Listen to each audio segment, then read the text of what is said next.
everyone and welcome in. Today I'm going to be showing my recent design made for my friend Livel14 and how easy it is to upload the files to OBS. When you receive zip files, you will have the option to use preset layout scenes or any of the separate PNG files to customize your OBS scenes to your liking. Each scene has its own backgrounds, extras, event lists, camera and monitor borders, and more. Now let's see how these layouts work in OBS. Here I am currently showing one of the live setup scenes that just has the monitor, cam, and event list with a transparent background. I did have to use a filter for the camera and display window for the white borders to help cover the angles.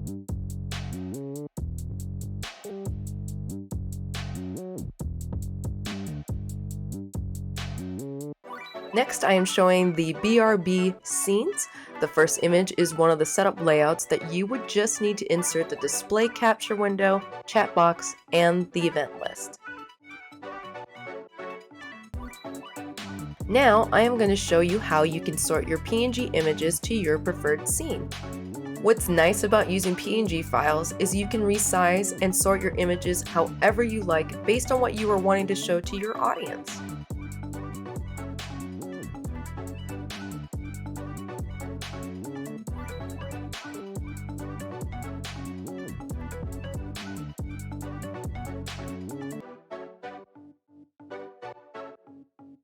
Thank you all for watching. What would you like to see next? Comment below and stay tuned for more.